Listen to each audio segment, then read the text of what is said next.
Placing the step, switch, step across, quit, under, step across. In this video, I've got 12 of Mike Tyson's combinations of moves, what he used to throw in his fights.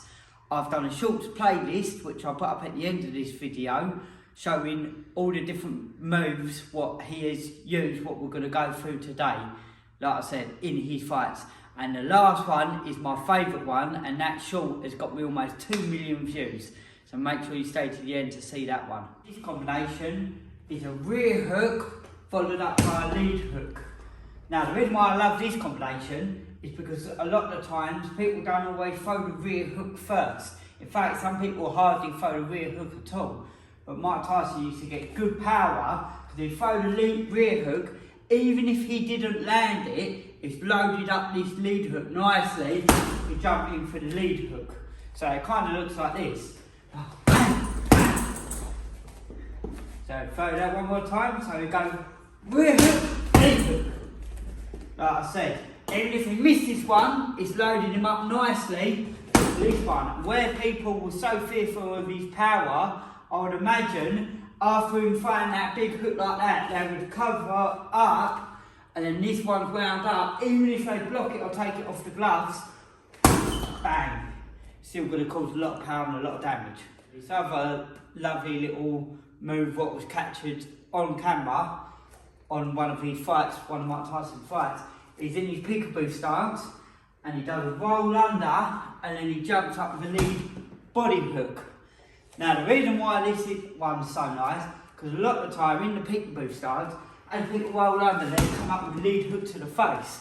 Now whether he realised that his opponent had lifted his arms up and he knew that one was coming, so instead he rolled over and done it to the body. So in the peekaboo stance, like I said, you come down, you transfer your weight over, and you come up, boom, nice shovel hook or lead hook to the body. So it looks like this. So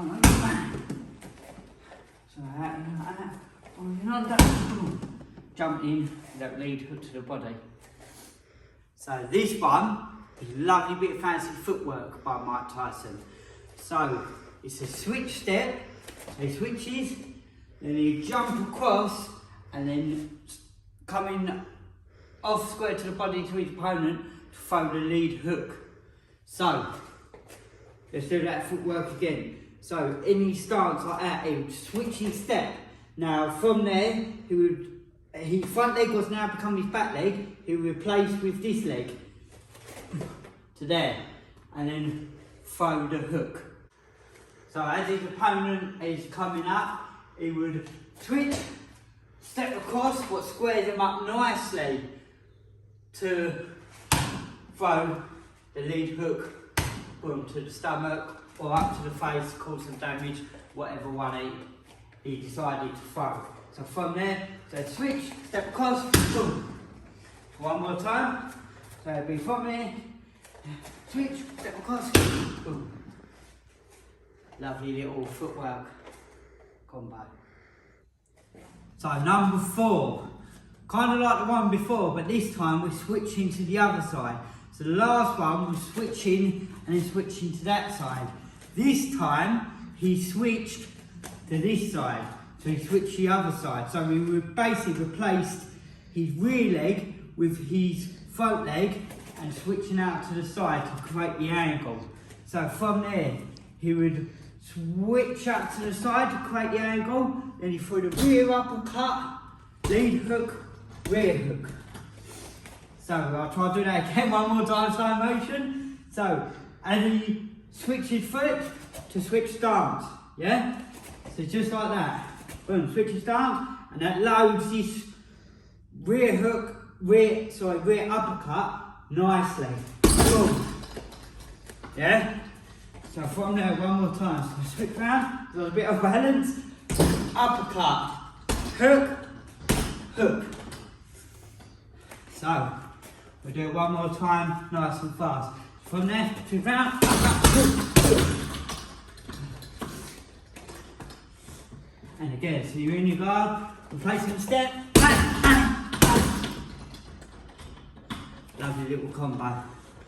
One more time. This combination is a lot more of you will probably know this combination from Mike Tyson. It was a lead uppercut, lead hook. I used to throw this one quite a lot. When the person had their guard up like that, it would knock through the guard, knock the uppercut to come up round with the lead hook.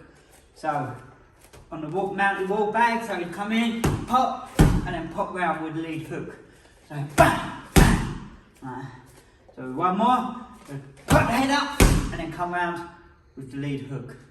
This one, not necessarily a combination, it's more just one of the strikes he used to throw, but it's definitely got to go in there because it's one he threw quite often, which was a Gazelle Hook.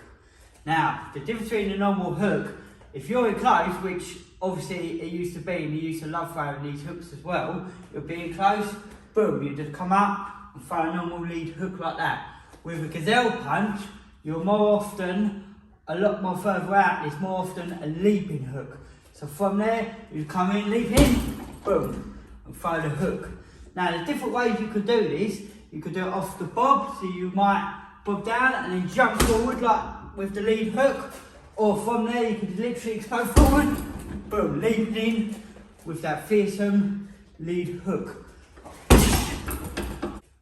I've also made a whole video about the Gazelle Punch, so check out that one in my other videos. And as well, if you ain't subscribed yet, perfect time to say, make sure you subscribe. If you're enjoying the video so far, please give it a thumbs up. Similar to the one where we stepped across to throw the uppercut, this time we're going to throw the rear hook. Well, from there, he managed to slip first, and then from there transferring his body weight to jump across to load this up nice and heavy, boom, to come in with the hook. So, if I do that in front of the camera, so he slipped to avoid the punch, instead of just coming straight back up, he used that momentum to jump across to load up this hook. Boom. I wonder why he's such a powerhouse, because you really do get a nice transfer of weight with that, and to get that right, especially in a fight, you've got to be so skilled. That's why he's one of the best. Anyway, so he manages to, I'd imagine it's coming from across, slip, go over, throw the hook. One more time. Slip, over, throw the hook. That's definitely a good one to try and practice and pull off. So this combination, he comes in with a rear body hook, lead body hook, rear body hook to the head. Now seems to be a lot of common themes here. Mike Tyson loved these hooks, and it seemed like he could hook just as well off his lead hand as he could off his rear hand. And like I said, the rear hook ain't as popular, but he obviously managed to put it off a lot. So that could be something to, if you're a young fighter, to start practicing on. So like I said, you come in rear body hook, lead body hook, rear head hook.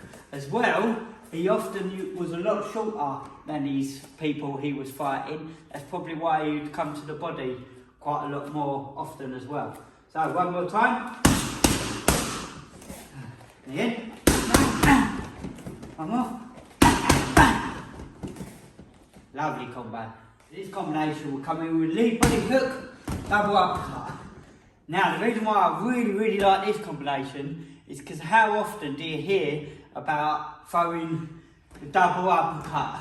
There's not really a common punch thrown at all, and like I said, all these are clips of Mike Tyson from his fights, which like I said, I put in a playlist at the end. So like I said, he come in, he leaned over, he threw a lovely body hook, which made them drop their hands to give the opening for the uppercut. He manages to land two powerful lead uppercuts. So it looked like this. Next one, like I said, this is how much of a talented fighter. The one before was the lead body shot, lead uppercut. This time it's off the other side. So you've done a rear body shot, rear uppercut. Just showing that he can basically throw combinations from either side. So, rear, lead uppercut, rear, lead uppercut, lead uppercut.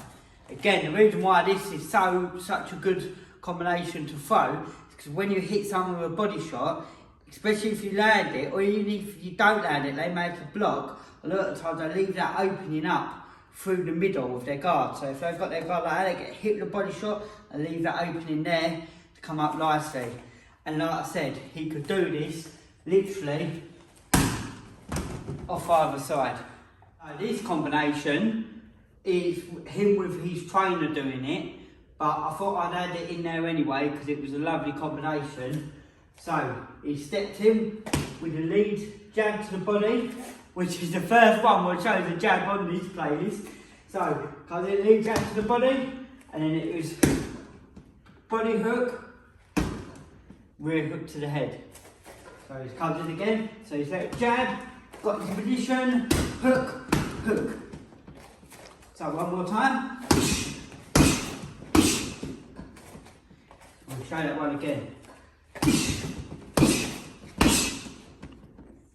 Last one, like I said, on my shorts playlist, what I'll link at the end, this one got me 2 million views, so I'm really thankful for that. And it was just basically Mike Tyson doing the roll under, coming up with the cross. So, as the person was throwing the hook, they ducked under, come up, and then come in the lead cross.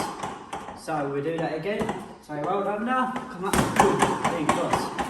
So do it one more time, nice and quick, under, lead cross. And duck out. So you're bobbing and weaving under, coming up, boom, throwing that lead cross. Sometimes when you do this, it's sort of like a cross between a hook and a cross. You could argue what it is, if it's a hook or a cross, but it's kind of basically just a leaping punch. But trust me, it had a lot of power in it. So to come down, up, lead cross. Thanks again for watching. Don't forget to subscribe and check out the playlist over here.